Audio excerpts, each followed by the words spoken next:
The sound was a dull, heavy thud that seemed to suck all the noise from the room. My older brother, Kyle, had just dropped my business plan, a 50-page document representing 6 months of my life, onto my parents' polished dining table. He treated it like a piece of garbage he'd found stuck to his shoe. "A floral studio?" he asked, his voice dripping with a fake concern that did nothing to hide the blade beneath it. I froze completely, my fork hovering in the air halfway to my mouth, a piece of chicken forgotten.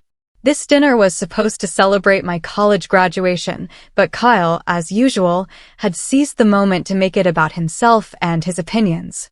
Our parents sat in silence, their eyes wide, looking from him to me and back again. The air in the room grew thick and heavy, charged with a familiar, uncomfortable tension I had known my entire life. My dream, carefully printed and bound, suddenly looked pathetic and foolish under his critical gaze. I could feel the heat rising in my cheeks, a sure sign of my humiliation. The perfectly cooked meal my mother had prepared now tasted like dust and ash in my mouth. Slowly, I lowered my fork back to my plate, my appetite completely gone, replaced by a sinking feeling of dread in the pit of my stomach that felt like a physical anchor pulling me down. "Come on, Maya, you have to be realistic about these things," Kyle continued, leaning back in his chair with the relaxed air of a king who owned the entire castle. He gestured with his glass of expensive scotch, the ice cubes clinking softly like tiny, mocking bells. "You've got book smarts, I'll give you that much.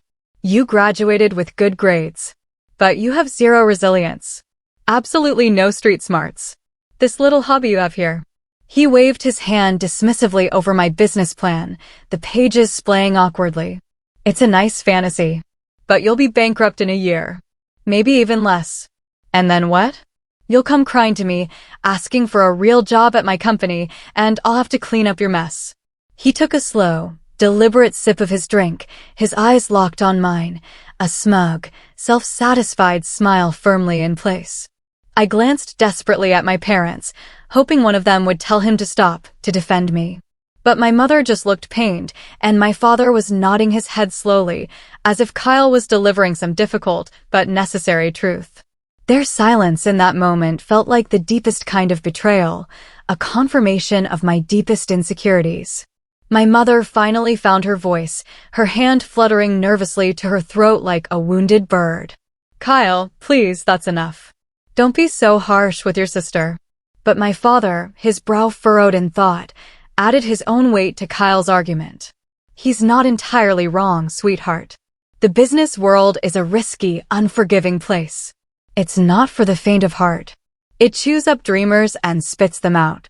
The air in the dining room became stifling, impossible to breathe, thick with the scent of roasted chicken and disappointment. Kyle gave me a small, condescending smile that made me want to disappear into the floorboards.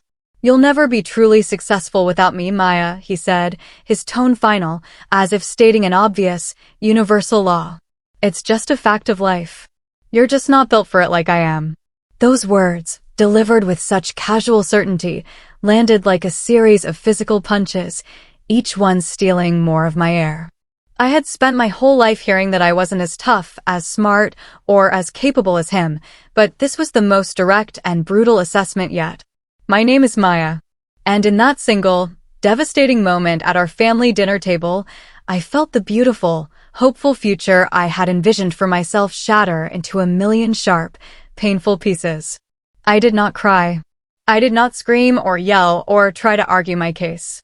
I just sat there, completely paralyzed, feeling the invisible but crushing weight of Kyle's boot on my neck, holding me down, keeping me in my assigned place. The conversation around me awkwardly resumed, quickly shifting to Kyle's latest business triumphs, his new luxury car, his elaborate vacation plans. I became a ghost at the table, my presence and my feelings completely irrelevant, a spectator in my own life. When I finally managed to mutter a weak excuse about having a headache and needing to leave, my voice was thin and reedy, barely my own. I gathered my business plan, the pages now feeling like a testament to my own naivety and failure, and walked out of their perfect, comfortable house into the cool night air, the sound of their normal, Laughing conversation feeling like a personal and profound betrayal that echoed in my soul for a long time afterward. I drove the 20 minutes back to my apartment in a blur of white-hot, trembling rage. The streetlights streaked past my windshield like comets, and I gripped the steering wheel so hard my knuckles ached and turned bone-white. But by the time I pulled into my assigned parking spot, the frantic, chaotic fire in my chest had burned itself out, cooling and hardening into a solid, immovable block of pure, ice-cold resolve. I marched upstairs, didn't even bother turning on the lights, and went straight to my small desk and my laptop, the glow from the street below casting long, determined shadows across the room. I opened a new spreadsheet, the bright blue glow illuminating my determined face in the dark room. The header at the top read, Verdant Blooms, Phase 1 Operational Budget. Crying, I decided then and there, was a self-indulgent luxury I could absolutely not afford. I worked through the entire night, my fingers flying across the keyboard, fueled by a potent, powerful mix of searing anger and a desperate, clawing need to prove myself. Every number I crunched, every expense I projected, was a silent, furious act of defiance against him and his prophecy, a battle fought with formulas and forecasts. Exactly 1 month later, I stood alone in a 200-square-foot storage unit on the dusty, industrial outskirts of town, the sharp, metallic smell of concrete and rust filling my nostrils. This was the grand, humble launch of Verdant Blooms. A slow, steady drip of rainwater fell through a rust-eaten spot in the corrugated metal roof, and I had placed a single, red plastic bucket beneath it. Plink, plink, plink. The monotonous sound became my metronome, the relentless rhythm tracked to my symphony of pure, unadulterated spite.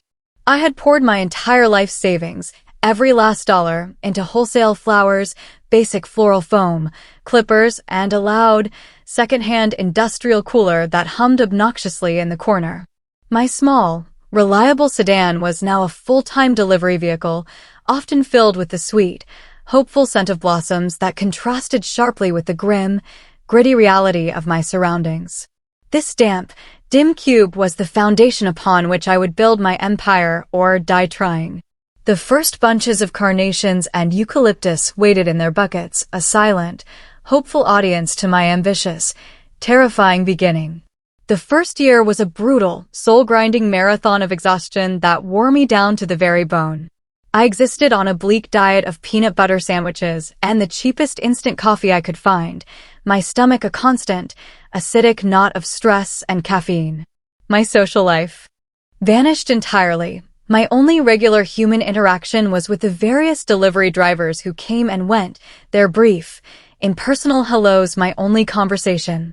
One particularly terrible, rain-soaked night, after 3 separate failed deliveries had left me drenched and defeated, I slipped on a wet leaf that had blown inside the unit, fell hard onto the concrete floor, and watched in utter horror as a full vase of exquisite, fragile white orchids shattered beside me.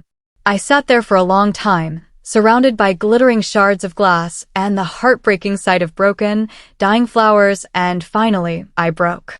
Great, heaving sobs racked my body, the plink, plink, plink of the leaky roof mocking my complete and total misery. It was the absolute lowest point. I actually picked up my phone, my thumb hovering over Kyle's contact, ready to surrender and admit he was right about me all along. But I didn't. I wiped my muddy, tear-streaked face with my sleeve, cleaned up the devastating mess, and was back at work before the sun had even risen. At the family Christmas gathering later that year, Kyle held court by the roaring fireplace, a heavy glass of amber scotch swirling in his hand like a prop. We just finalized the Patterson account, he announced to the assembled relatives, his voice booming with pride and importance, filling the entire living room. It's a real game changer for the company, a 7-figure deal. Then he turned his gaze directly to me, where I sat quietly on the sofa, a smirk tugging at his lips. So, Maya, how's the little flower stand coming along? Finally managing to break even yet? I forced my lips into a tight, thin smile, my cheek muscles aching with the strain of the effort, a mask of calm over a roiling sea of emotion.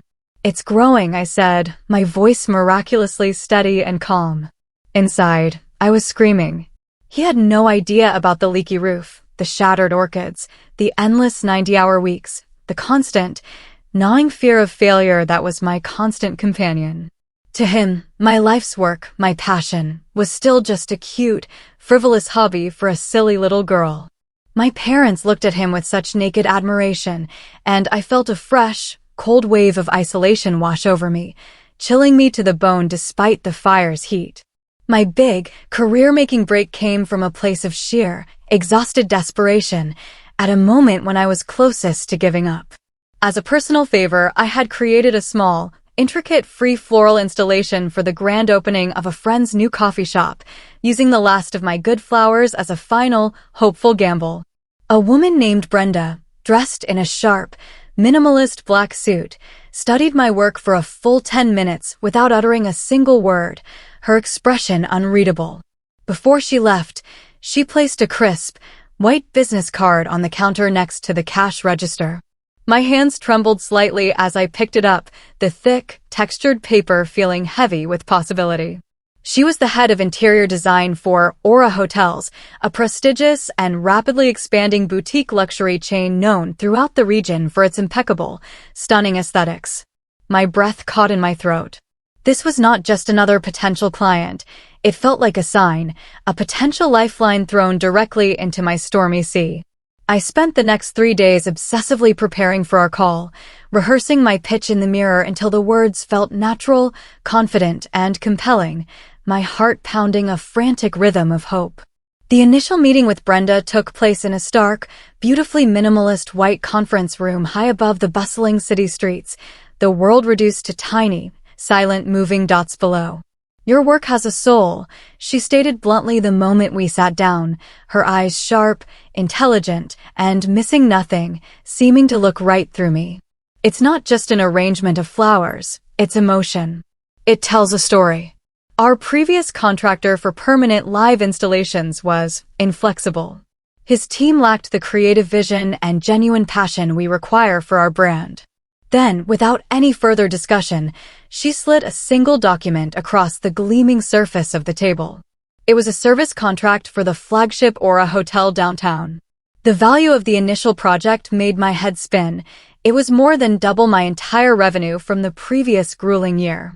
I tried to keep my hand from shaking as I picked up the expensive, heavy pen, feeling the cool weight of it in my fingers. I signed my name carefully, hoping my overwhelming excitement and relief weren't too obvious on my face. This was the break I had been killing myself for, the validation I desperately needed, all contained within that one, life-changing signature. I walked to my car in a complete daze, the signed contract in my leather bag feeling like a live explosive, both powerful and dangerous.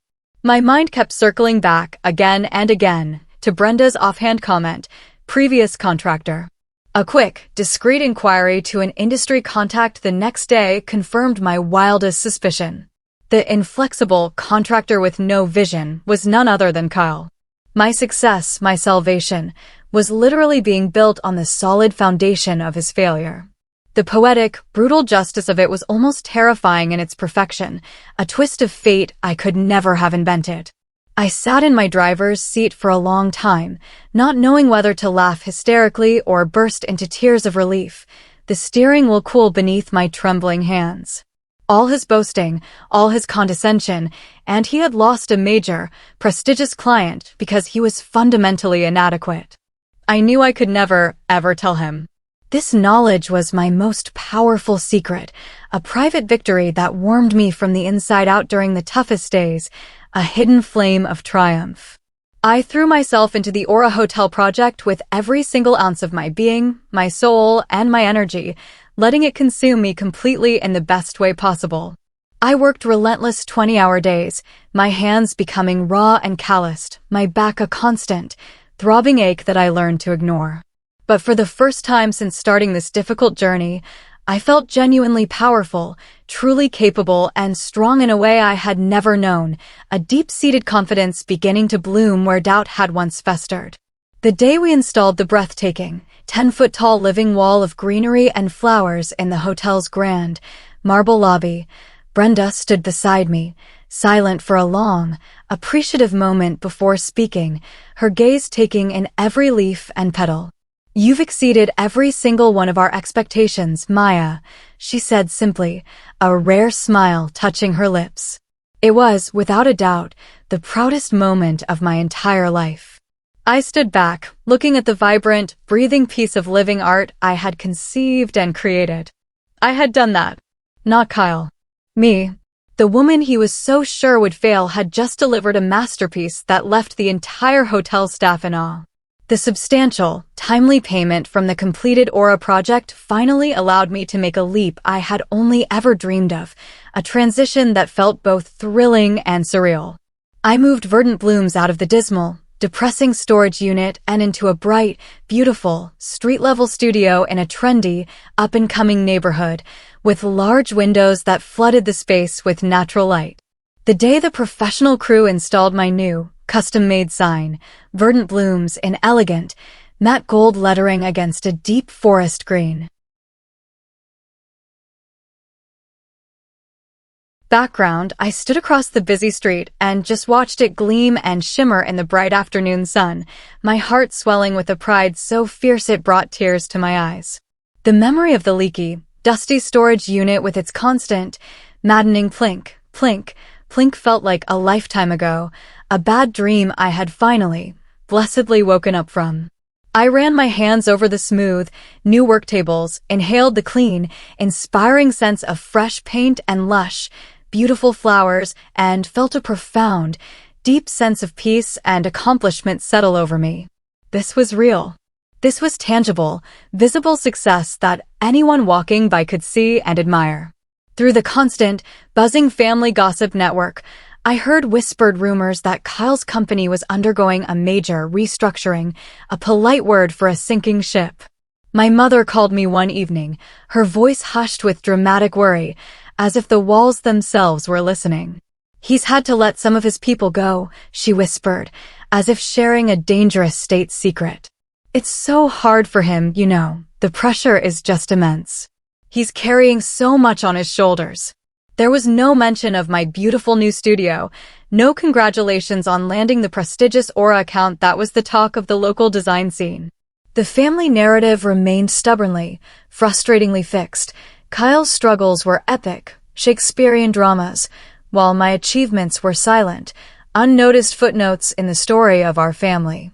It was as if my success was either completely invisible to them or, more likely, simply inconvenient to their long-held worldview where Kyle was the star. I didn't bother trying to correct her or brag about my own progress.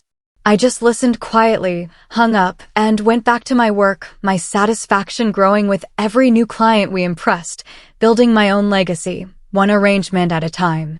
2 solid, whirlwind years passed in a flash of growth, learning, and incredibly hard work, each day blurring into the next in a productive, satisfying haze.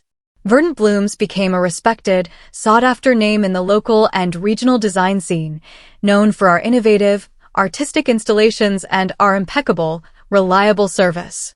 We grew from just me, working alone, to a dedicated, talented team of 6 full-time employees who shared my vision and passion. For the first time in my life, I was able to draw a real, stable salary, set up a proper 401k retirement plan, and have a life that didn't revolve solely around survival and fear, a feeling of stability that was utterly foreign and wonderful. I was even invited to speak on a panel at a respected small business conference about sustainable growth and brand building. On stage, under the bright lights, I talked about resilience, about finding your unique voice in a crowded market, about the undeniable power of passion and perseverance. I never once mentioned that my own resilience was forged in the fiery crucible of my brother's constant condescension. The fateful phone call came on a perfectly ordinary, sunny Tuesday afternoon, the calm before the storm. I was updating inventory spreadsheets when my cell phone vibrated, skittering across the polished surface of my new desk. It was my sister-in-law, Amber. Her voice was thin and strained, laced with a panic I had never heard from her before, a tremor that was unmistakably real. "Maya," she began, then paused, as if searching for the right words. the silence stretching out uncomfortably. It's Kyle's company. Things are really bad. Worse than we thought. The bank, they called the loan. It's all falling apart. She took a shaky, audible breath, and I could almost feel her anxiety through the phone, a wave of desperation. The kids, Jake and Sophie, they were counting on him for summer jobs, for their own spending money. They're so disappointed. Is there any way at all you could? Her voice trailed off into a helpless, embarrassed silence. The quiet on my end of the line was not hesitation. It was the sheer, staggering weight of the moment, the profound, full-circle turn of events that left me momentarily speechless. I looked out my office window at my two employees carefully, meticulously packing a complex, delicate shipment for a high-profile gallery opening in New York, a world away from Kyle's crumbling empire. My mind flashed back through a rapid montage of memories, the cold, leaking storage unit, the glittering shards of the shattered orchid vase, the sound of Kyle's voice at the dinner table telling me I would never make it without him, each memory a sharp, painful sting. Then I thought of Jake and Sophie, who were just innocent kids, caught in the crossfire of their father's pride and subsequent collapse, their summer dreams evaporating through no fault of their own. They didn't deserve to suffer for his mistakes, to learn this harsh lesson about failure so young. Of course, I said, my voice surprisingly calm and steady, belying the storm of emotions inside me, a tempest of past pain and present power. I'd be happy to have them. We can always use extra hands during the busy summer season. Tell them to come by tomorrow morning at 9 for orientation. We'll get them set up. Hanging up the phone, I felt a strange, deep sense of calm settle over me. This was not about gloating or revenge. This was about offering a simple, clean opportunity, a hand up where I had only ever been pushed down. On their first official day, I gathered Jake and Sophie in the main area of the studio, the morning light painting everything in a warm, golden glow, and gave them the exact same introductory speech I gave every single new hire. I spoke clearly about our company's high standards, the deep passion we poured into every project, and the commitment to art we were dedicated to creating, wanting them to understand the seriousness of this world from the start. Jake, now 16 and looking more like his father every day, listened with a serious, intense focus that reminded me of Kyle, but thankfully without the underlying arrogance, his eyes keen and attentive. Sophie, 15 and full of youthful energy, her eyes wide with wonder and excitement, kept looking around the bright, colorful, creatively chaotic studio as if she had stepped into a magical, enchanted wonderland, a smile playing on her lips. They both instinctively, naturally called me Aunt Maya. I gently but firmly corrected them. At work, in this studio, it's just Maya, please. I needed them to understand from the very start that this was a professional environment, a real place of business with clear expectations, responsibilities, and boundaries that we all respected. They both nodded quickly, a little nervous, but also visibly eager to impress and be a part of things, a spark of ambition in their eyes that I recognized deeply. About a week into their employment, I was walking past the stockroom to grab some ribbon when I overheard Sophie on her phone, her voice bright and bubbling with excitement, a stark contrast to the quiet focus of the studio. My job is so incredibly cool. I actually work for Verdant Blooms. You know, the place that did all those amazing installations for the Aura Hotel? Yeah, my boss is the actual owner. She's like a total genius. I'm learning so much. The word boss, coming from her in that context, sent an undeniable, powerful shiver of vindication down my spine, a feeling so intense it nearly took my breath away. It wasn't about a power trip or feeling superior. It was about earned respect, a professional acknowledgement of my authority, my capability, and my leadership, something Kyle had never, ever afforded me in my entire life. Jake, too, was quietly, steadily proving himself to be a hard, conscientious worker, showing a surprising natural talent for the logistics and organization of inventory that I found both impressive and deeply admirable. A quiet strength I hadn't anticipated. They were his children. There was no denying that biological fact, but in my world, under my guidance and in my studio, they were blossoming into capable, confident young adults, discovering parts of themselves they never knew existed. The true turning point in our professional relationship came when we landed a massive, last-minute, highly complex order for a high-profile corporate gala, a job that would test our entire team's mettle. The entire team was scrambling, the pressure was palpable, and the studio was a beautiful, controlled chaos of flowers, wires, ribbons, and vases, a symphony of organized frenzy. Without any prompting or being asked, Jake took it upon himself to completely reorganize the entire walk-in cooler, labeling every shelf and creating a new, intuitive system so efficient it saved us several precious hours of frantic searching. His methodical mind a true asset.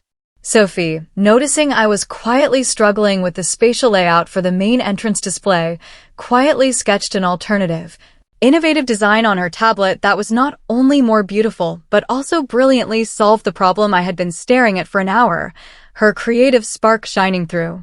They were his children. There was no escaping that truth, but in my world, they were thriving, contributing meaningfully, and becoming invaluable, respected parts of the team.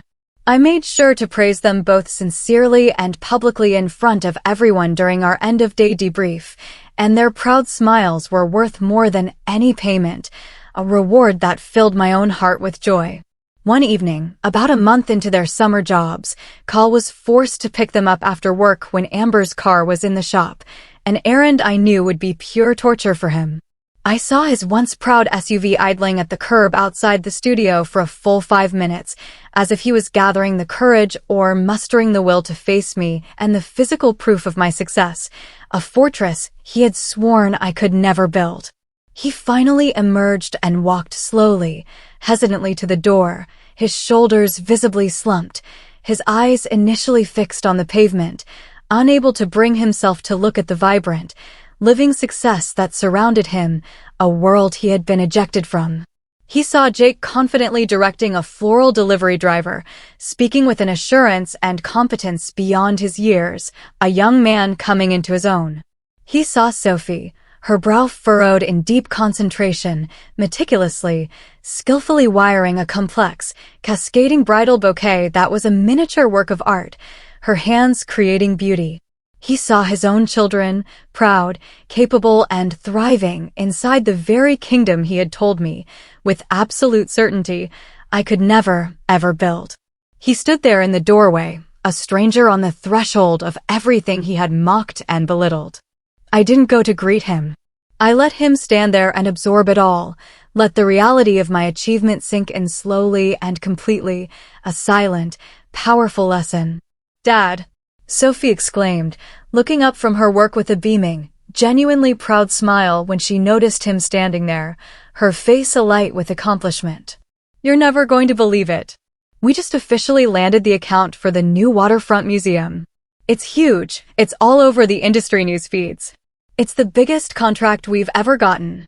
Jake nodded, wiping his hands on his stained green apron, a genuine, easy smile on his face, the kind of smile I rarely saw on his father.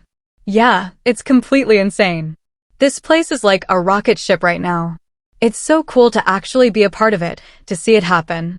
Kyle's eyes, wide and shocked, finally lifted and met mine across the busy, productive studio, a space humming with life and creativity. The familiar, infuriating arrogance I had known my whole life was completely gone, wiped clean from his face.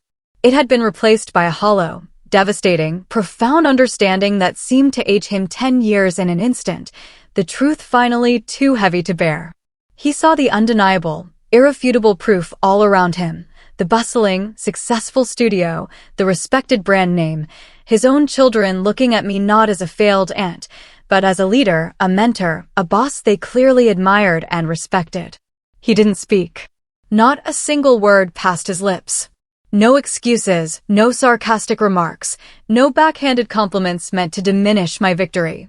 He just gave a short, sharp, almost imperceptible nod in my direction, a tiny motion that spoke volumes in the quiet room. It was a surrender. A white flag raised in defeat. A silent acknowledgement of my victory, more powerful than any shouted "I told you so" could ever be. He turned slowly, like a man in a dream, and walked back to his car, a man utterly and completely defeated not by a vengeful enemy, but by the sheer, undeniable, magnificent weight of his own flawed, cruel prophecy coming to life before his eyes. I had not needed to destroy him. I had not needed to scream or argue. I had simply, steadily, patiently outgrown the tiny, confining box he had spent his entire life trying to keep me in. I watched his car pull away from the curb and disappear into the evening traffic, and I felt no joy, no desire to gloat or celebrate. I only felt a quiet, final, peaceful closing of a very long, exhausting chapter in the story of my life. I stood alone in the quiet studio long after everyone had left, the automatic lights humming softly overhead, casting a soft, serene glow over the beautiful mess of creation. The rich, heady, intoxicating scent of gardenias and fresh, damp, earthy soil filled the air, a perfume of accomplishment and peace that I breathed in deeply, savoring the moment. There was no triumphant music swelling in the background, no internal monologue of gloating or "I told you so." Just a profound, deep, and quiet peace that settled into my bones, a feeling of arrival I had been seeking for a decade, a journey's end that was also a glorious beginning. The little sister was gone forever. The flower girl was a distant, faded memory.